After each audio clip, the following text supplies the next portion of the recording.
নমস্কার বন্ধুরা, আশা করছি সকলে খুবই ভালো আছেন। বং কিচেন বনানি নতুন একটা রেসিপিতে আপনাদের স্বাগত জানাই। আমি আজকে রান্না করব কলাই শাক। তো কলাই শাককে অনেকেই আপনারা অনেকভাবে রান্না করেন, আমি কিভাবে করব দেখবেন।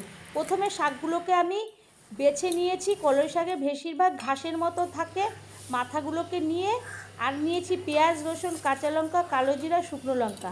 তো সরাসরি আমি একটা কড়াই বসিয়ে দেব। কড়াইতে দিয়ে দেব সরষের তেল। আমি এই রান্নাটা কিভাবে করলাম প্রথম থেকে শেষ পর্যন্ত না দেখলে আমার ভিডিওটা অতি অবশ্য করে দেখবেন, তাহলে বুঝতে পারবে। তারপরে আমি দু ফালা করে 4টে শুকনো লঙ্কা দিয়ে দিলাম আর দিয়ে দিলাম কালো জিরা, দিয়ে ভালো করে তেলের সঙ্গে খুন্তি দিয়ে নেড়ে নিলাম। যখন ওটা কালচে ভাব এসে যাবে তখন আমি দিয়ে দেবো রসুন কুচি। তো বন্ধুরা, আমার এই রান্নাটা আমার শাশুড়ি মা, আমার ঠাকুমা, তাদের কাছ থেকে আমি এইভাবে এই রান্নাটা শিখেছি। আপনারা কিভাবে করেন আমাকে কমেন্ট করে জানাবেন।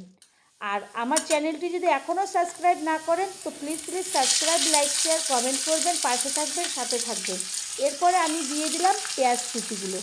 যখন রসুনটা একটু লালচে ভাব এসে গেছে তখন পেঁয়াজ কুচি দিয়ে ওই কালো জিরা, শুকনো লঙ্কা, রসুনের সঙ্গে আমি ভালো করে থাকলে নেব। যখন পেঁয়াজটা একটু লালচে মতন হয়ে যাবে তখন আমি ওর মধ্যে দিয়ে দেব কাঁচা লঙ্কা।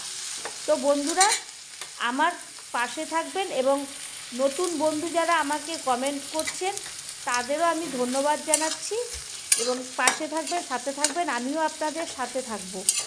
এরপর কাঁচা লঙ্কা আমি দুফালা করে চিড়ে দিয়েছি। তারপর একটু লবণ, একটু হলুদ দেব।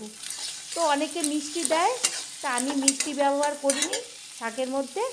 তারপরে আমি হলুদ আর লঙ্কাগুলোকেও পেঁয়াজ রসের সঙ্গে ভালো করে থাকলে নেব।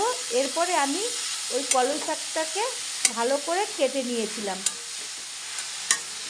এরপরে আমি ওই শাককে ভালো করে নাড়াচাড়া করে ওই পেঁয়াজ রসুনের সঙ্গে ভালো করে খুন্তি দিয়ে নেড়ে নেড়ে ভালো করে একদম শুকনো করে রান্না করে নেব। তা আমার এই রান্নাটা যদি আপনাদের ভালো লাগে তাহলে বন্ধুরা প্লিজ কমেন্ট করবেন আর সাবস্ক্রাইব করবেন। এরপরে আমার এই শাকটা, কলই শাকটা রান্না হয়ে গেলে আমি একটা প্লেটের মধ্যে নিয়ে নেব। তো আমার রান্নাটা যদি ভালো লাগে নতুন কোনো একটা রেসিপিতে দেখা হবে। ততক্ষণের জন্য ধন্যবাদ।